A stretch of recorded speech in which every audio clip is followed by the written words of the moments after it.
Dear students, today I continue with the explanation of Act 1, Scene 2, page 38 onwards.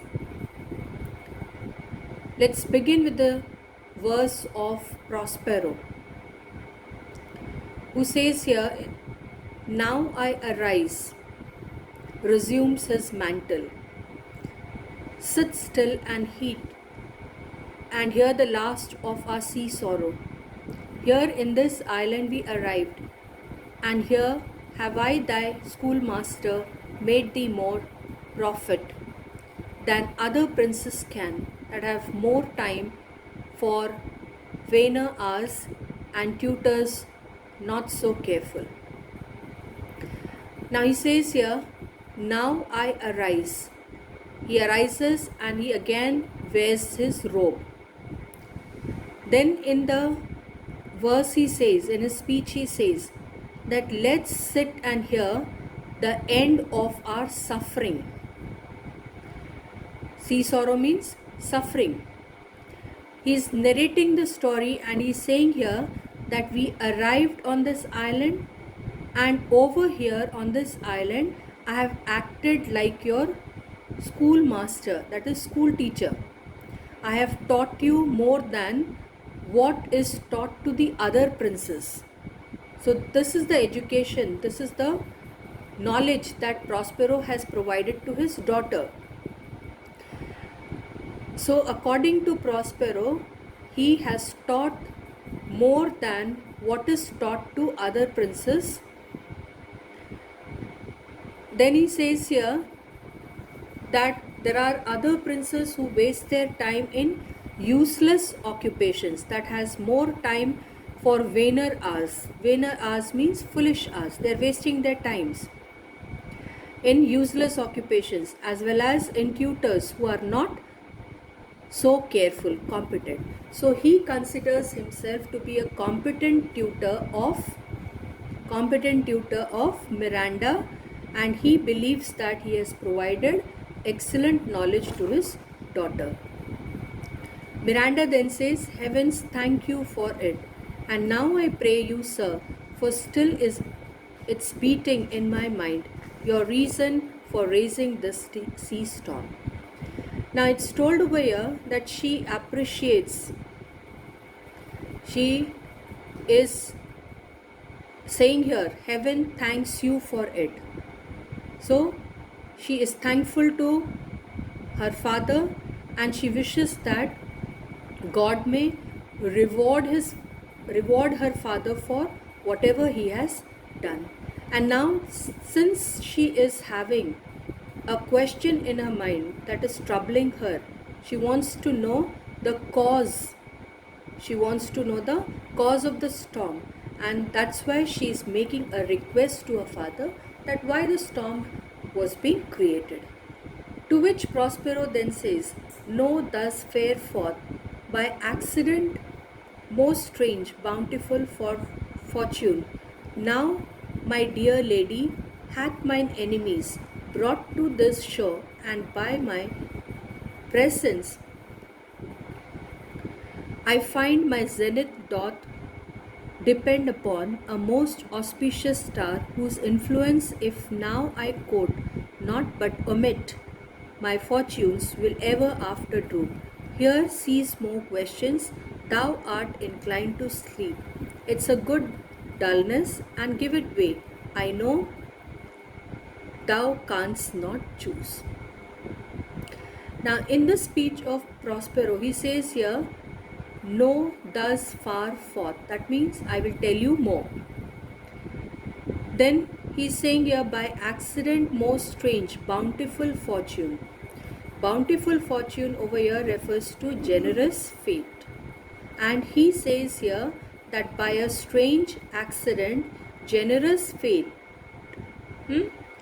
who is at present favorable to Prospero, has brought his enemies to the island. So enemies, fate has been favorable to Prospero, and because of that the enemies have been brought to the shore. Then it is told here about his prosperity. He says, and by my presence, I find my zenith. That means he is able to foresee the peak of his prosperity. And the peak of his prosperity, it depends on a most auspicious star. Auspicious means favorable. So it is dependent on the most auspicious star. If now I quote not, but omit. Suppose if I don't avail the opportunity, if I don't avail myself of its help, I just neglect, then what will happen? Fortune will sink to its lowest. Drooping means sinking. So fortune will sink to its lowest. Here sees more questions. So it's told here. Now stop asking more questions. Thou art inclined to sleep. So you are feeling sleepy. So it's told over here that you should take advantage of a good sleep. I know there is no other. I know thou canst not choose. That means I know there is no other choice for you. And then Miranda sleeps. So in this verse, Prospero is very much grateful to the fortune. He is very much grateful to fortune, and he says here that since fortune is in his favor, he wants to avail the help of fortune rather than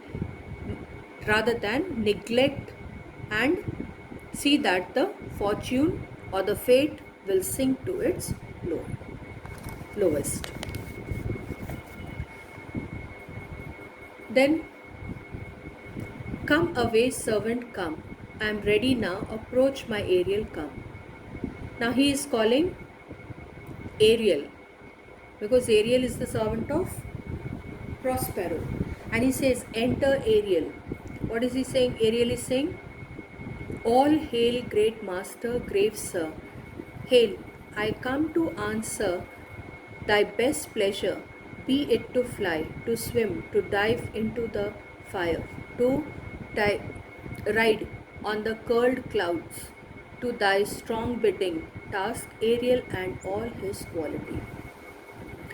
Now Ariel says here, first of all, he is greeting. Hailing means greeting his master as the great master. Then he is addressing him as grave sir. That means respected sir.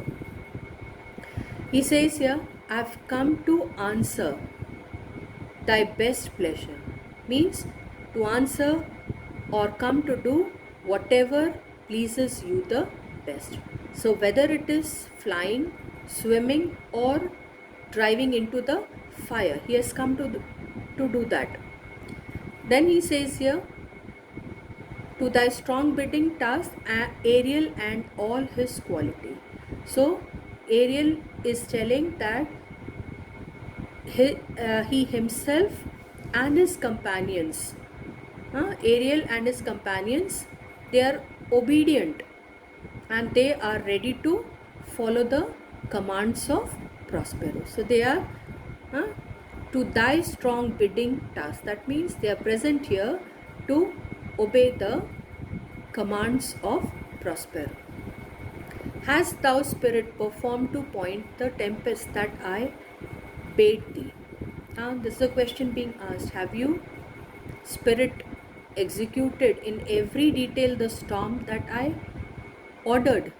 And to this question, Ariel gives the reply to every article. Means to the minutest detail, he has executed the orders of Prospero. I boarded the king's ship, now on the beak, now in the waist, the deck. In every cabin I flamed amazement. Sometimes I would divide and burn in many places on the topmast. The yards and bowsprit would I flame distinctly, then meet and join Jove's lightnings the precursor. Now, this is an important speech of Ariel, which is emphasizing on the fact that he appeared on the bow of the ship. That is, he boarded the ship first, then he appeared on the beak, that is the front of the ship, then in the middle, waist refers here to the middle, the deck, in every cabin of the ship. Then what did he do? I flamed amazement. So sometimes here, what is he trying to say here? That he divided himself into several flames.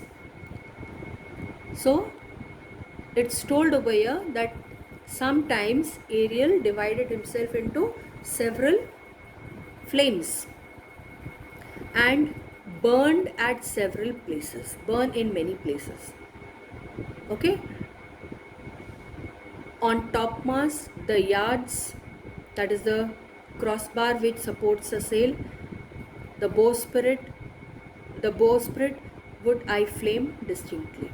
So it is told over here that sometimes Ariel divided himself into several flames and burned at several places simultaneously.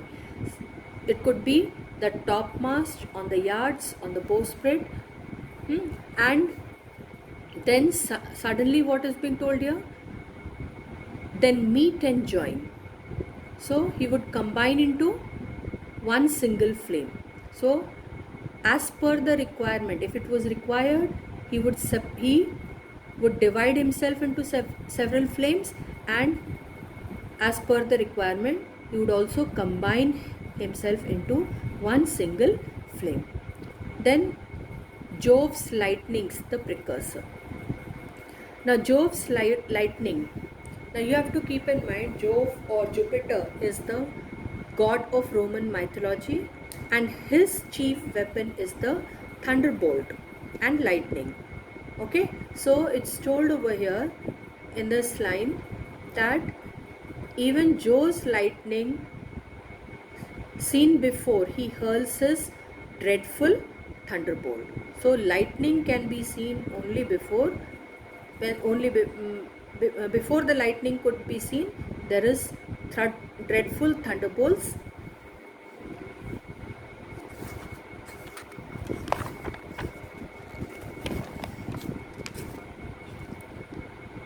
Oh, the dreadful thunderclaps momentary, and sight out running were not.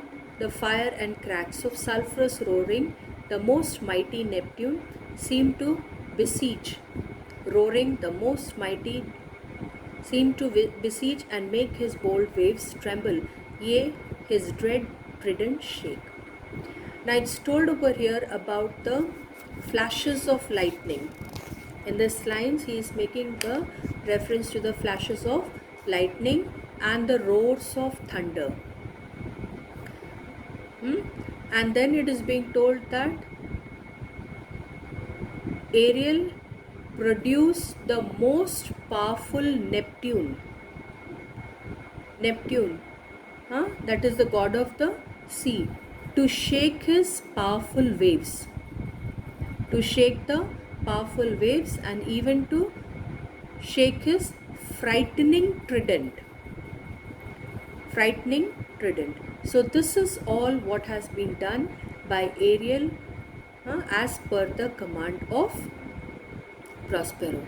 Then Prospero says, my brave spirit. He appreciates the work done by Ariel, who was so firm, so constant, that this coil would not infect his reason. So here he means to say that was there any person among them so composed, so steady, that this turmoil could not affect his reasoning. So Prospero first appreciates the spirit to be a brave spirit, and then he is asking the question that was there any other person among them so composed and so steady that his turmoil could not affect his reasoning. Then Ariel says, not a soul, but felt a fever of the mad, and played some tricks of desperation. All but mariners plunged into the foaming brine and quit the vessel. Then all afire with me, the king's son Ferdinand, with hair up staring, then like reeds, not hair, was the first man that leaped, cried, hell is empty, and all the devils are here. Now, here he says, not a soul. This is a reply to the question, was there anyone? He is asking, any person among them? So he says, not a soul. That means there was no one. Then he's saying here that each one behaved like a madman. And they played tricks, pranks. They played pranks. All but mariners. What the mariners did? They jumped into the ocean to leave the ship, which at the time seemed to be burning by my flames. So mariners, they, to save their lives, what they did? They jumped into the ocean to leave the ship, which seemed to be burning by Ariel's flames. Then it is told here, King's son Ferdinand, with hair up staring. Then like reeds, not hair, was the first man that leaped, cried. So he says here, what he says about Ferdinand? He says that King's son Ferdinand, he was frightened. He was frightened and he was the first one to jump in the sea. And then he says here, hell is empty, all the devils are here. So hell is empty and all the devils are here. To which Prospero says, why, that's my spirit, but was not this nigh shore? So he appreciates. He says, well done. He addresses the spirit as my spirit, but all was this near the shore? This is the question asked by Prospero. And then Ariel gives the reply, close by my master.